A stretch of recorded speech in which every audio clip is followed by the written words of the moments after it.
L'Union européenne soit-il écrit à la ministre de la Justice de mon pays.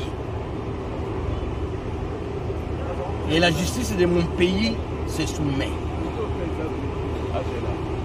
C'est le monde à l'envers, à vrai dire. Mon combat, à partir de ce jour, il faut qu'il soit comparé au combat de Martin Luther King face à la ségrégation raciale,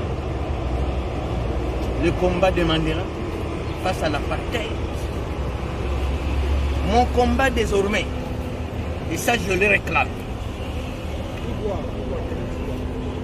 et au président de la République, au gouvernement, à l'Assemblée nationale, au Sénat, à la magistrature, aux opérateurs économiques, aux opérateurs culturels, que le gouvernement achète plus d'1 million des ouvrages de Charles Renan. Cet ouvrage devient comme la Bible pour les chrétiens, pour que nous puissions nous en souvenir. Il faut, et je demande à ce jour, il faut un débat national. Il faut un débat national autour de ce livre et autour des crimes commis en République démocratique du Congo. Et je demande à mon pays de poser la question à l'Union européenne. Comment elle peut s'indigner de mes propos et ne s'est jamais indignée des morts, des millions de morts? Quel est le rôle de l'Union européenne dans notre extermination? J'interpelle Congolaises et Congolais.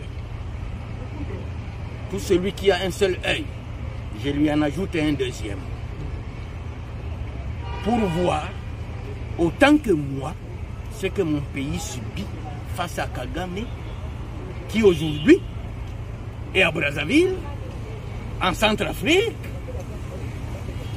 Je crois que son objectif, c'est la République démocratique du Congo. Aucune armée d'un pays n'a jamais libéré le pays si elle n'a pas l'appui du peuple. Aucune au monde. Parce que Mao Tse-tung, c'est ma conclusion.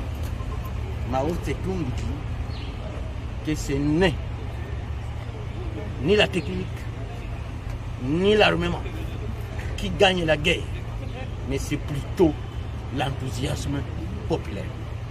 Et pour finir, comme j'ai Bossolo la politique devant moi ici, au cours de l'émission, incriminée par l'Union européenne, j'aurais parlé de la complicité des Bashi dans la généralité. Et cela a créé un émoi, une contestation parmi eux. Parce qu'il n'y a jamais eu de tribus saintes dans chaque tribu. Comme chez moi, chez les Bafoulir, il y a des complices des Rwandais. Chez les Babembe, il y a des complices des Rwandais. Chez les Bashi aussi, il y a des complices des Rwandais. Donc, je présente mes excuses aux Bashi que j'ai offensés, publiquement. Comme je l'ai dit, il n'y a aucune tribu sainte. S'il y a eu écart de langage, si j'ai blessé certains qui ne sont même pas concernés par cette complicité, qu'ils daignent me pardonner. Mais j'insiste que le président du M23 s'appelle Bertrand Bisimou. Et j'invite à mes frères, amis et autres que Bemba Saolona avait fait appel à son fils Jean-Pierre Bemba aujourd'hui de déposer les armes, que s'il ne déposait pas les armes, il ne les considérait plus comme son fils. Je demande au Bashi de demander à Bertrand Bisimou que ce qu'il est en train de faire là-bas suit leur tribu. Je vous remercie. Merci.